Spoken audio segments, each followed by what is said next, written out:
ہزارہ نعمتوں میں سے اولاد کا ہونا بھی اللہ کی بہت بڑی نعمت، اور پھر اگر اللہ کسی کو صالح اور نیک اولاد دے دے وہ اس سے بھی بڑی اللہ کی نعمت۔ آپ صلی اللہ علیہ وسلم نے ارشاد فرمایا اپنی امت کو کہ کوشش کیا کرو، دعا کیا کرو، محنت کیا کرو کہ اولاد صدقہ جاریہ چھوڑ کر مرو۔ عرض کیا گیا اللہ کے رسول صلی اللہ علیہ وسلم اولاد صدقہ جاریہ کیسے ہوتی ہے؟ ہم نے تو سنا ہے درخت لگوا دینا، کنواں کھدوا دینا، کو نیکی کا کام کر دینا یہ صدقہ جاریہ ہے، مسجد بنوا دینا، مدرسہ بنوا دینا، اولاد کیسے صدقہ جاریہ؟ فرمایا اگر نیک اولاد چھوڑ کر مر جاؤ تو وہ صدقہ جاریہ، اس لیے کہ نیک اولاد جو بھی کام کرتی رہے گی مرنے کے بعد اللہ پاک ان کی ان نیکیوں کا ثواب اس اولاد کے ماں باپ کو بھی۔ اولاد ثواب پہنچانے کے لیے دعا کرے تو بھی جی بسم اللہ، نہ کرے تو بھی جی بسم اللہ، اللہ ماں باپ کو ثواب ضرور پہنچائے۔ اسی پر ایک واقعہ لکھا گیا کہ کسی بزرگ کو ایک مرنے والا آدمی خواب کے اندر ملتا ہے کہ کہا میں اپنی اولاد کے لیے بہت کچھ چھوڑ کے مرا ہوں، لیکن میری اولاد میرے پیچھے دعا کرنے والی بھی نہیں، کوشش کرو کہ کسی طرح میری اولاد سے ملو اور میری اولاد سے کہو کہ میرے لیے کچھ صدقہ کرے۔ اللہ والے اس بندے مرنے والے کی اولاد کو ڈھونڈنے نکلے تو پتہ چلا کہ اس کی ایک ہی بیٹی ہے، اور وہ بھی اپنے کسی بوائے فرینڈ کے ساتھ اس وقت دریائے دجلہ کے پانی میں نہانے کے لیے سوئمنگ کے لیے گئی ہوئی ہے۔ وہ تو آوارہ ہے، ایسی ہے۔ بہرحال اللہ کے بندے ڈھونڈتے ڈھونڈتے دریائے دجلہ کے کنارے جا پہنچے، دیکھا کہ کوئی عورت اپنے بوائے فرینڈ کے ساتھ سوئمنگ میں مصروف ہے۔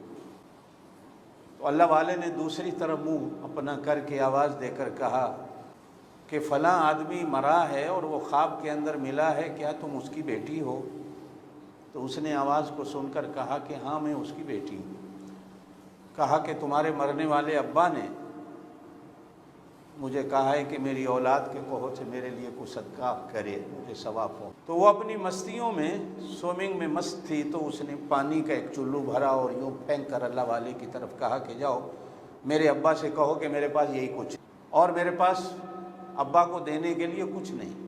تو بزرگ کہتے ہیں کہ میں اس کی اسی حرکت کو لے کر واپس چلا آیا۔ تو رات کو اس کا ابا خواب کے اندر ملا تو جنت میں دیکھا۔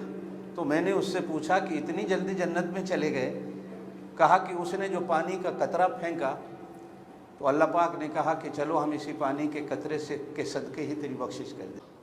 پانی جس طرح آگ کو بجھاتا ہے، پانی اسی طرح جہنم کی آگ کو بھی بجھا دیتا ہے، اس لیے کہ آپ صلی اللہ علیہ وسلم نے ارشاد فرمایا کہ میری امت کا سب سے بہترین صدقہ جو ہے وہ پانی ہے۔ کنواں لگوا دینا، نلکا لگوا دینا، کسی پیاسے کو پانی پلا دینا، اس سے بڑا صدقہ کوئی نہیں۔